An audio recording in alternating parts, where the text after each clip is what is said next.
We're all good to go along with Jesus, to go along with God, to go along with where the church is headed until it gets scary or hard, or we're not sure exactly where it's going. We can't picture it. So last week, in my absence, we followed Peter and his wandering heart to a giant cliff where Peter had this mountaintop experience of Jesus naming him and claiming him as Peter, the rock upon which the whole church would be built. And this week, Peter gets a rude awakening about what it truly means when he says that Jesus is the Messiah. And Peter gets more metaphorically knocked down the mountain a bit as he clings on to what is safe, onto what he knows, rather than risk everything to continue following Jesus into challenging and unknown territory. It reminds me a little bit of teaching my son how to ride a bike. Those of you who have taught your kids or even remember learning how to ride a bike yourself will understand what I mean. You know, in the last few weeks, there's been some nicer weather. We've found pockets of it here and there. So we've been getting Finn outside on his bike that he got for his birthday this past October with training wheels on. And he gets going on his bike. We have a perfect little circle to go around the neighborhood, but he doesn't go quite fast enough and gets stuck. And we just tell him, well, you have to pedal faster to keep the wheels turning, right? And he says, it's too scary. I don't want to go fast, or it's too hard. I can't do it. And we keep just ensuring him, well, if you don't pedal faster, your bike will go nowhere. But to him, it's scary. He doesn't want to go too fast because he might fall down and scrape a knee, or I don't know what his imagination comes up with that might happen if he pedals his bike too fast. So instead, he will turn to me and say, Mama, can I have my tricycle back? In a way, Peter says the same thing to Jesus after hearing Jesus proclaim the difficult road that they are headed down in pursuit of God's kingdom of love and peace and justice. Our scripture says that after Jesus praises Peter for identifying him as the Messiah, Jesus began to show the disciples what else was to come. In Matthew, it says that he must go to Jerusalem and undergo great suffering at the hands of the elders and chief priests and scribes and be killed, and on the third day be raised. Peter kind of misses that part at the end. He focuses on the be killed part. And he says to Jesus, Jesus, can I have my tricycle back? And here's where we can relate to Peter once again. We're all good to go along with Jesus, to go along with God, to go along with where the church is headed until it gets scary or hard, or we're not sure exactly where it's going. We can't picture it. Then we want our tricycles back. Jesus then turns to Peter after this response and says, "Get behind me, Satan. You are a hindrance to me. For you are setting your mind not on divine things, but on human things." Ouch. Jesus comes in with the hard truth again here. Peter and the rest of the disciples, much like us, have a hard time seeing the bigger divine picture, especially when it threatens our own sense of security and safety.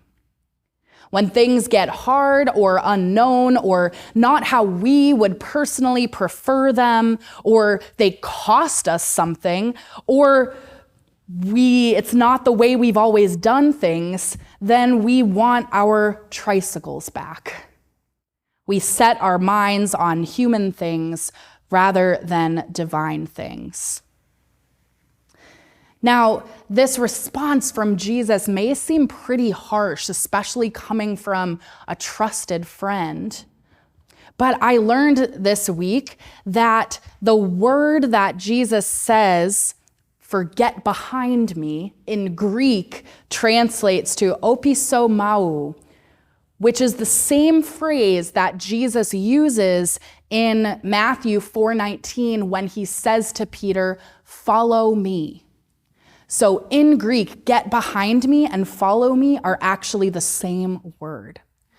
So maybe, perhaps, instead of a stern command that Jesus gives to get behind him, Jesus is inviting Peter into deeper discipleship.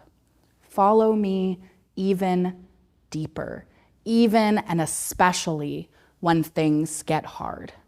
Pedal faster so you can move forward. One of the authors for this series on Wandering Hearts writes, "Ultimately, this week's text shows us that growing in our faith inherently comes with challenges and complexity. In the midst of grief and hardship, can we stay rooted in our convictions while also loosening our grip on control?" Another way to ask this is how the podcast Pulpit Fiction says, what is more important, survival or faithfulness? What is more important, church? Survival or faithfulness? Do we justify the need to survive a denominational, congregation, or individual need to survive over being radically faithful? Earlier this week, I met with my clergy cluster, which is a group of us that are kind of in the same region in the United Methodist Church. So there's folks from Manchester and Nashua and over to Milford and even Peterborough. And our leader, Reverend Kelly Turney, who's the pastor at Main Street UMC in Nashua, reminded us that we were getting closer to the General Conference of the United Methodist Church, which had been postponed in 2020 due to COVID. And as of today, I looked it up, and we are 44 days away from the start of General Conference. For those of you who don't know what I'm talking about or need a reminder, General Conference is the global meeting of our denomination, usually every 4 years, when international delegates from around the globe will gather this year in Charlotte, North Carolina, to decide the future of our denomination, of the United Methodist Church. They'll deal with legislation and paperwork of what we say we believe, how we spend our money, and who we aspire to be in the world. Kelly reminded us pastors that to the world, our actions this April, like it or not, will say something about Christ and his followers. The previous General Conference happened in 2019, and it was a specially called session of General Conference to specifically deal with legislation about the inclusion or exclusion of the LGBTQIA community and siblings in the life of the church. You see, since the 1970s, delegates in the United Methodist Church have been debating the harmful language in the Book of Discipline that homosexuality is incompatible with Christian teaching.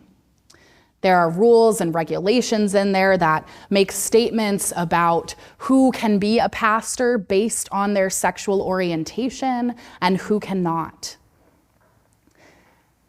And this language wasn't even put in there until the 1970s, but since it was added, we have been debating it ever since. And unfortunately, the result of the 2019 special conference created more harm and more restrictions against the LGBTQIA plus community And it created legislation where churches could choose to disaffiliate from the denomination based on this issue. So, since 2019, about 25% of United Methodist churches across the globe have disaffiliated and left the United Methodist Church. Then, in 2020, COVID hit, and we had to postpone General Conference. And so now it is finally meeting in April of this year when there's supposed to be a 2024 General Conference. We're actually having the 2020 General Conference in 2024. And so this is what is up for consideration, a summary in 44 days. A revision of our social principles, hoping to be more inclusive of the global nature of our denomination and what matters, what issues matter globally. Regionalizing our church structure to correct our colonialist, US-centric rules. So instead of having one global book of discipline that really has a lot of things that matter to the United States and not elsewhere, one of the proposals is to create regional book of disciplines that are based on the context of the regional geographic culture of that area. I'm giving you a super summary because it is way more complicated than all of this. And another major thing up for debate and discussion is a 50% budget decrease for the whole denomination due to disaffiliations and the reality of a natural decline of the universal church. So that will mean some hard restructuring, many layoffs, the merging of conferences with shared bishops. Currently, we are part of the Northeastern jurisdiction, and we are one of, I think, 3 conferences that currently don't share a bishop with another conference. That will probably change. We will probably be sharing a bishop come September of this year. It also means a reduced organizational capacity and smaller ministries in fewer places around the globe. Retired Bishop Will Willimon offered this perspective on our church structure back in 2019, saying, over a couple of decades, people of retirement age have constructed the Book of Discipline to serve the interests of our generation, where adaptation or innovation in the general church have been rendered impossible. We have now declared ourselves to be the church of the aged. The average United Methodist is white and 61 years old. And remember, that was in 2019. He says, my church has got too much past and too little future. I fear that the General Conference of 2019 will be remembered as the time the United Methodist Church decisively, openly turned away from ministry with anyone under the age of 40. That article was published in the Christian Century magazine in February 2019.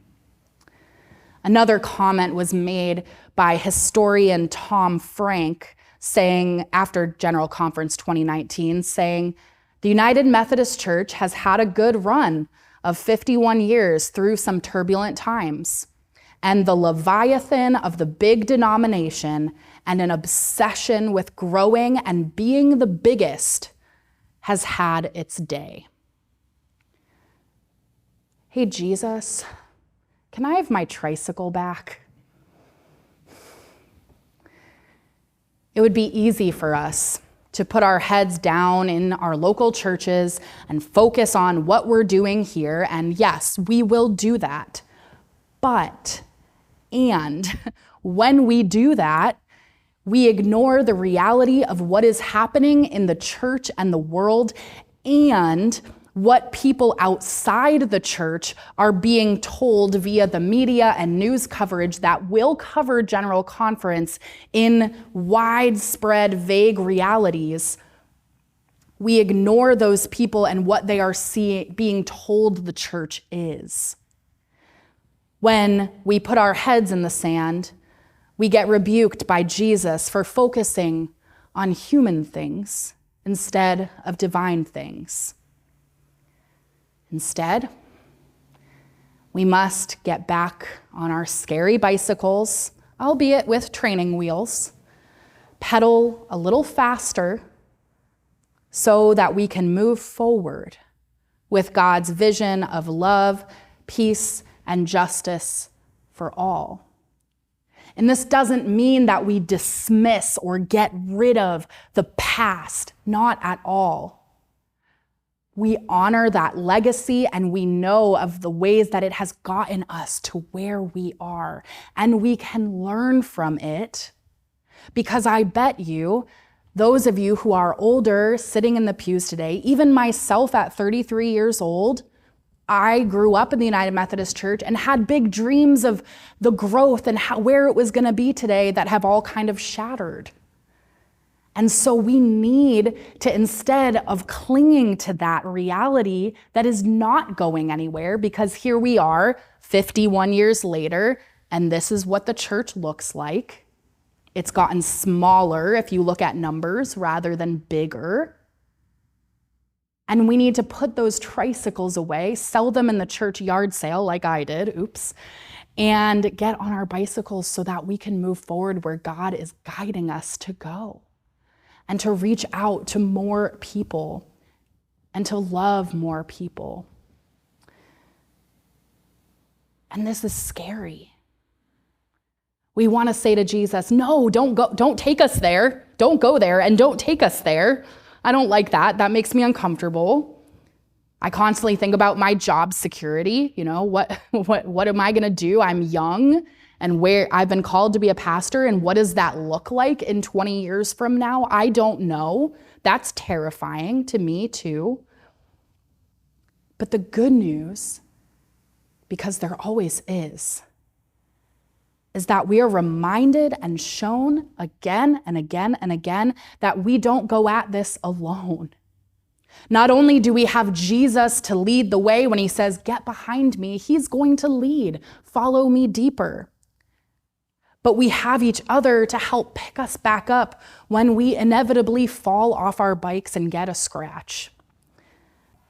We also have the blessing of other churches in our community and other nonprofit organizations all working to help people in our area that we can build relationships with, that we can do stronger mission and ministry with if we do it together rather than trying to ride the bike on our own down our own narrow path. We've already been starting to do this, and it's been so exciting, and I celebrate with you that you as laity have started to take that on yourself, because I'm one person, I can't do it all. But just this last month, our United Methodist men's group, some of the folks from United Methodist Men started going over to St. Paul's United Methodist Church and checking out their men's group, and are talking about doing more things together. And some women from our church have been joining with the United Women in Faith at the Main Street Church in Nashua to see what's going on there and how we can combine our outreach efforts. And if you haven't already started making partnerships, here's one where you can start building those relationships coming up. On Saturday, April 6th, more information will go in the bulletin next week. On Saturday, April 6th, we have a Granite District Leadership Academy. The Granite District is the state of New Hampshire. All United Methodist Church in New Hampshire are part of this district. And it's a leadership and fellowship opportunity event in Concord, New Hampshire at the Wesley United Methodist Church to meet with other United Methodists in New Hampshire to learn and collaborate and plan for mission in our area. In fact, the theme of this day is called Mission Possible. and I'm helping design worship for it, and it should be a good time to get to know others and hear what other people are doing, not to have a brag fest of, well, we're doing this and we're doing this, but say, hey, we'd really like to do this, but we only have this resource and this resource. What do you have? Can we pool our resources together to make something bigger happen and meet the needs of more people?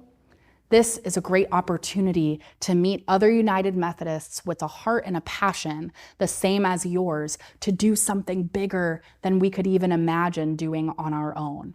So I hope you will look for that information and sign up. We can do carpools from here. It's on Saturday, April 6th. Friends, we have to pedal faster. And yeah, we might probably fall and scrape our knees, but we can get back on that bike with the help of each other, with God leading us, and we can continue toward this difficult, amazing, life-changing, loving, and transformative journey that Jesus has called us to make God's vision a reality here and now.